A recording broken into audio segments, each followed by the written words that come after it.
Mr. President, in the United States, we believe in the peaceful transfer of power. Mr. President, in the United States, we believe that the people, not elected politicians, decide who is their president. And both of those principles have served our democracy very well through thick and thin, through strife and turmoil for the past 248 years. Mr. President, both of those principles were challenged on January 6, 2021.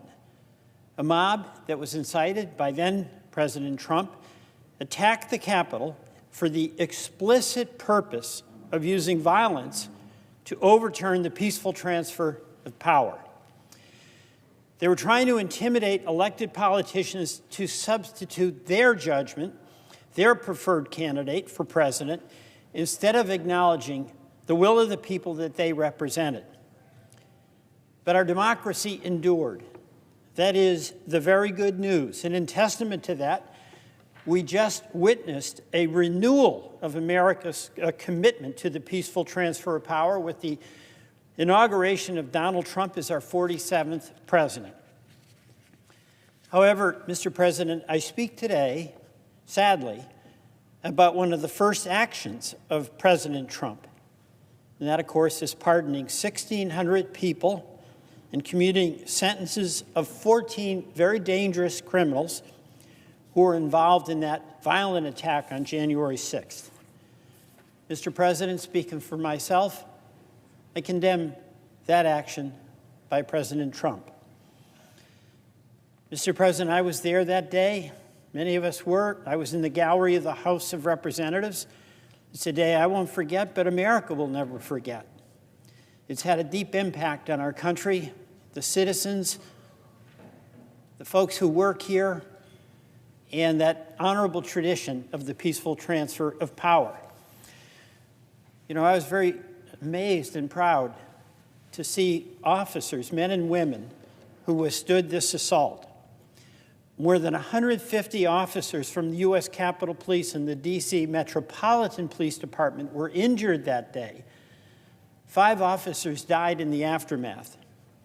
And there was severe damage to the Senate chamber, the House chamber, the office buildings, and the Capitol Rotunda, where we just had another inauguration only a few days ago. Blood, feces, glass, and other debris from the mob's attack was everywhere at a cost of close to $3 million.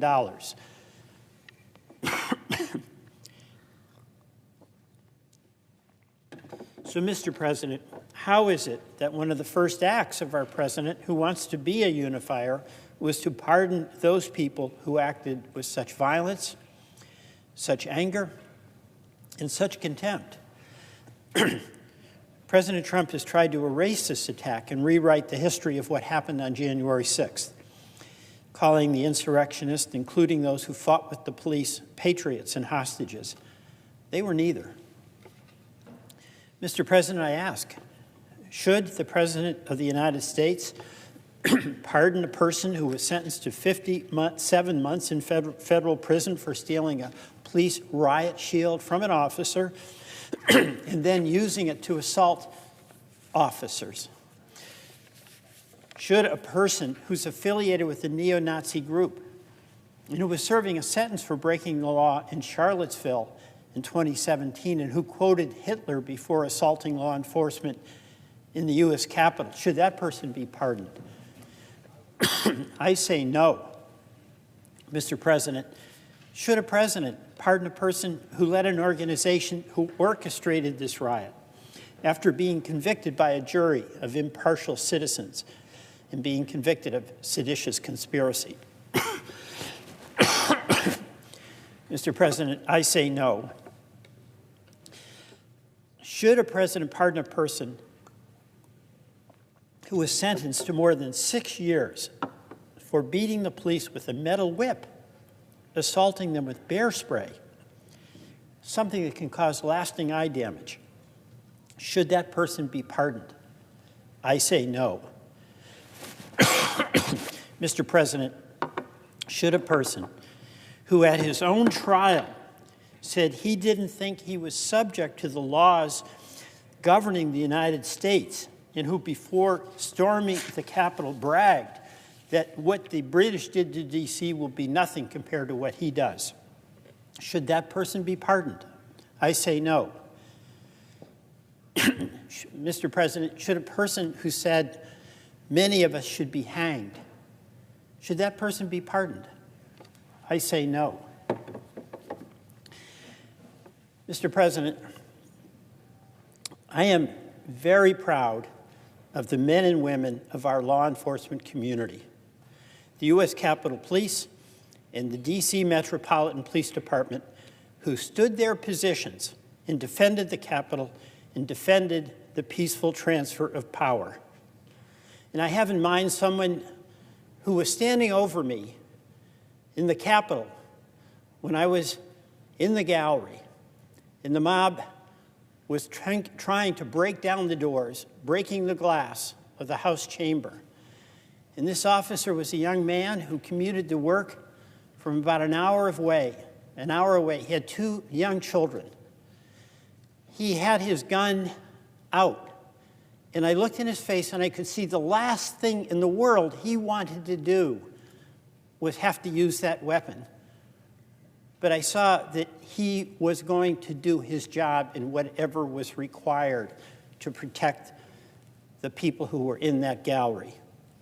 And I just thought to myself, how is it the people who are attacking can have such disregard for the reality of this person's life and how much it would change his life if he actually had to use that firearm?